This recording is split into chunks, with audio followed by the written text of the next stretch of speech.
Hello दोस्तों, आज के वीडियो में हम टॉपिक स्टार्ट करने वाले हैं हीट एंड मास ट्रांसफर का। इसमें आज के वीडियो में हम पढ़ेंगे modes of heat transfer. Heat को हमको ट्रांसफर करने के लिए कौन कौन से मोड्स होते हैं जिनके द्वारा हम हीट को ट्रांसफर कर सकते हैं। तो चलिए वीडियो को हम स्टार्ट करते हैं। आज का हमारा टॉपिक है heat and mass transfer. Heat and mass transfer में सबसे पहले यहां एक वर्ड यूज हो रहा है हीट। तो हीट होता क्या है? तो अगर हम इसको एक वर्ड में डिफाइन करें तो उष्मा। उष्मा क्या होती है? हमारे चारों ओर सभी जगह उष्मा या एनर्जी होती है, हमारे आसपास चारों ओर पाई जाती है। तो अगर हम इसको डिफाइन करने की बात करें तो इसको हम डिफाइन कर लेते हैं, it is a transient form of energy. It is a transient form of energy मतलब कि यह जो हीट होती है यह एनर्जी का, ट्रांजिएंट का मतलब होता है फ्लो। एनर्जी का क्या होता है? फ्लो अगर हम कराते हैं तो वह क्या कहलाएगी? हमारी हीट कहलाएगी। तो इसका मतलब जो हमारा हीट होता है, heat can not be stored. Heat को हम क्या कर सकते हैं? कभी भी किसी चीज में स्टोर नहीं कर सकते।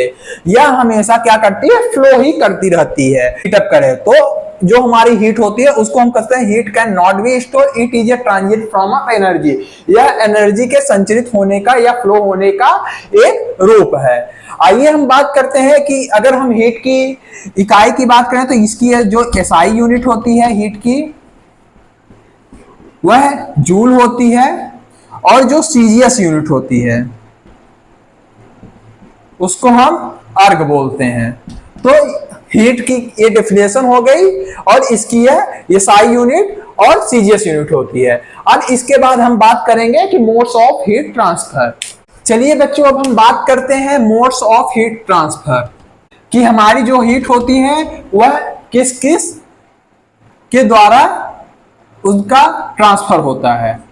तो हीट को ट्रांसफर करने के हमारे 3 मोड्स होते हैं। पहला कंडक्शन, दूसरा होता है कन्वेक्शन, तीसरा होता है रेडिएशन। तो हमारे ये 3 टाइप्स हैं जिनके द्वारा हमारे हीट का ट्रांसफर होता है, कंडक्शन, कन्वेक्शन एंड रेडिएशन। अब हम जानते हैं कि कंडक्शन होता क्या है। चलिए हम कंडक्शन के बारे में समझते हैं। कंडक्शन एक ऐसा मीडियम है जो हमेशा हीट का ट्रांसफर किसी के संपर्क में आके करता है। जैसे कि हम यहाँ पे एक भट्ठी, यह हमारी कोल की भट्ठी है जिसमें कोल बर्न हो रहा है। ये ग्रेट्स लगी हैं, ये क्या हो रहा है? बर्न हो रहा है। अब हम किसी रॉड, हमको कोई बोल दे कि ये हमारी एक रॉड है, इसको हमको क्या करना है? गर्म करना है। तो हम क्या करेंगे? सबसे पहले इस रॉड को क्या करेंगे? भट्टी में ऐसे रखेंगे।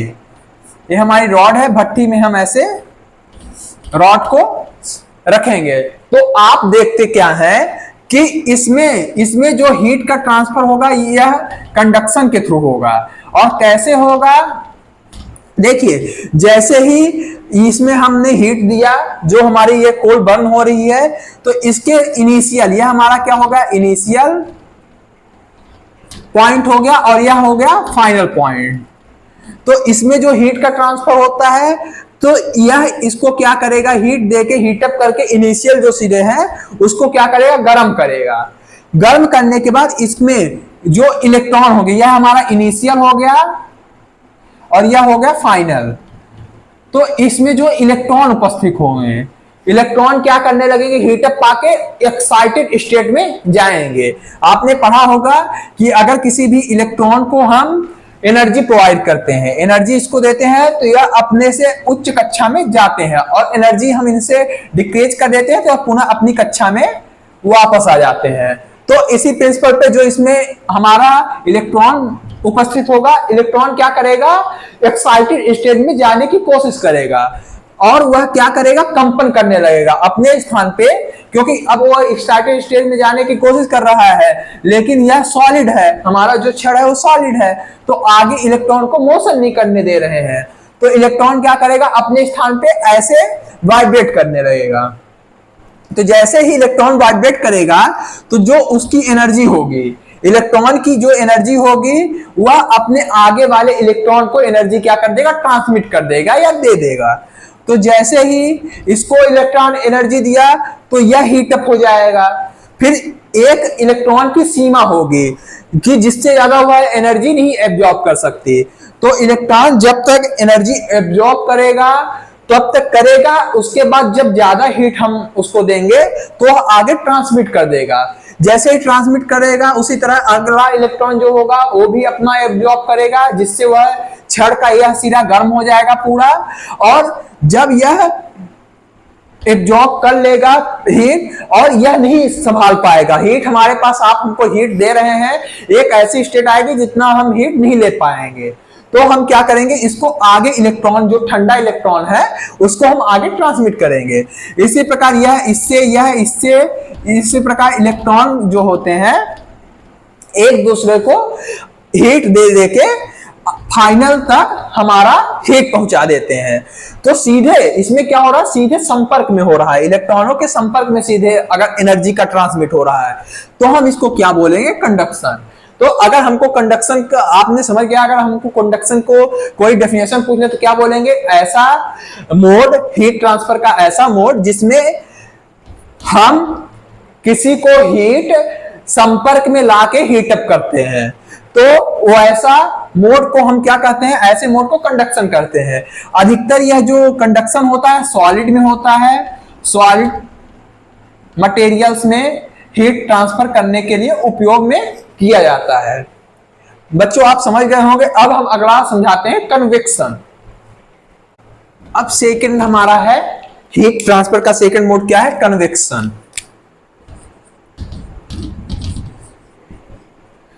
हमने जो कंडक्शन पढ़ा उसमें हीट का ट्रांसफर क्या हो रहा था, सॉलिड से सॉलिड में हो रहा था, लेकिन कन्वेक्शन में क्या है, पहले हम इसको एक एग्जांपल से समझ लेते हैं फिर इसका डेफिनेशन लिख लेंगे।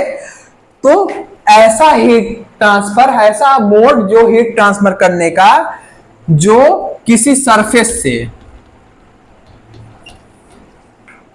या बोल सकते हैं सॉलिड सरफेस या लिक्विड सरफेस से हमारा फ्लूइड में हीट का ट्रांसमिट करे, हीट का ट्रांसफर करे, तो हम ऐसा क्या करेंगे, कन्वेक्शन करेंगे। जैसे कि अगर हम किसी बर्नर में, ये हमारा बर्नर है या गैस स्टोव है जिसमें यह फायरिंग कर रहे हैं बर्नर, यह हमारा क्या है, एक टैंक रखा हुआ है उसके ऊपर, तो और इसमें क्या भरा हुआ है, वाटर भरा हुआ है। तो जैसे ही हम उसको हीटअप करेंगे तो हीट करेंगे इसको, तो यह इसके डायरेक्ट संपर्क में है, तो यहां पे क्या कौन सी प्रोसेस होगी, हमने अभी बताया कंडक्शन। कंडक्शन जब हम डायरेक्ट हीट के संपर्क में किसी सॉलिड मटेरियल को ला रहे हैं तो वहां पे कंडक्शन होगा। अब यह जो सरफेस हो गई, यह एक सॉलिड मटेरियल की सरफेस है, यहां यह जब हीट हो जाएगी, गर्म हो जाएगी, इसके इलेक्ट्रॉन पूरा जितना एनर्जी एब्जॉर्ब करना था एब्जॉर्ब कर लिए, अब एनर्जी का क्या करेंगे, ट्रांसमिट करेंगे। तो ट्रांसमिट करेंगे, यहाँ पे क्या भरा हुआ है, हमारा द्रव भरा हुआ है, तो इसके इलेक्ट्रॉन जो एनर्जी होगी, जो उष्मा होगी, इसको क्या करेंगे, वाटर में सप्लाई करेंगे, वाटर को दे देंगे।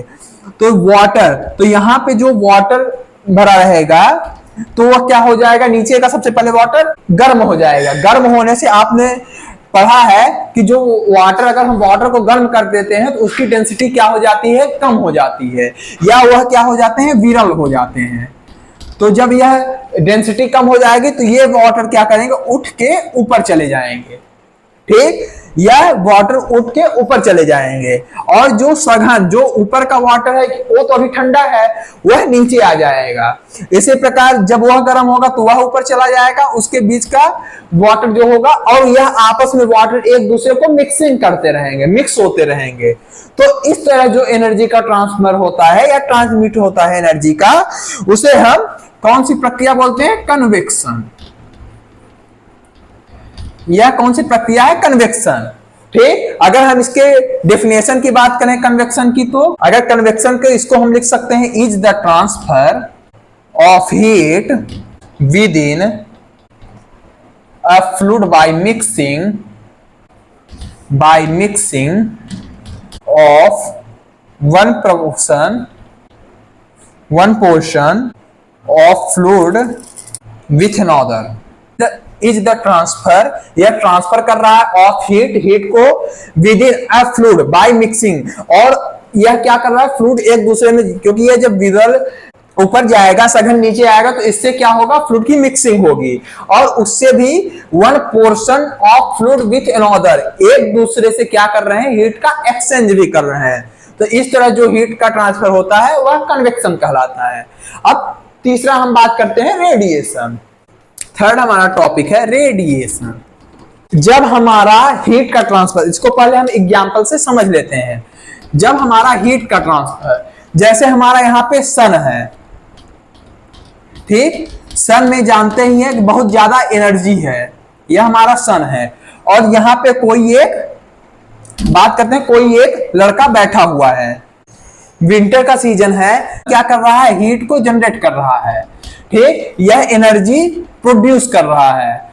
तो जैसे हम यहाँ पे खड़े हुए हैं, यहाँ पे कोई एक बॉय खड़ा हुआ है, तो इसको अब एनर्जी चाहिए या इसको हीट करना है, तो ये सन से जो किरणें होंगी ये डायरेक्ट इसके पास आएंगी, इसके लिए कोई भी माध्यम नहीं होता। जैसे हमने कंडक्शन पढ़ा तो उसमें सॉलिड टू सॉलिड इलेक्ट्रॉन माध्यम थे हीट ट्रांसफर करने का, और हमने कन्वेक्शन पढ़ा उसमें हम एक मटेरियल को हीट दे रहे हैं, वह मटेरियल क्या करता है? वाटर में या फ्लूइड में अपनी एनर्जी ट्रांसमिट करता है, उसमें भी बर्नर एक माध्यम हमको लगा। लेकिन जब हमको ऐसे माध्यम में हीट का ट्रांसफर होता है जिसमें किसी भी माध्यम की आवश्यकता है, सन से हीट आने में हमको कोई भी माध्यम की आवश्यकता नहीं पड़ी, तो इस प्रोसेस को क्या बोलेंगे? रेडिएशन। रेडिएशन, तो हम इसको डिफाइन कैसे कर सकते हैं? रेडिएशन हीट ट्रांसफर की वह मोड है जिसमें हमको हीट लेने के लिए किसी भी माध्यम की आवश्यकता नहीं होती। तो हमने आज मोड ऑफ हीट ट्रांसफर पढ़ा। कल के वीडियो में या नेक्स्ट वीडियो में हम पढ़ेंगे कि इन सब कंडक्शन, कन्वेक्शन और रेडिएशन में कौन कौन से लॉ हैं और उनका क्या उपयोग है। तो वीडियो को लाइक करिए, चैनल को सब्सक्राइब करिए और बेल आइकन को प्रेस करिए। Thank you all of you.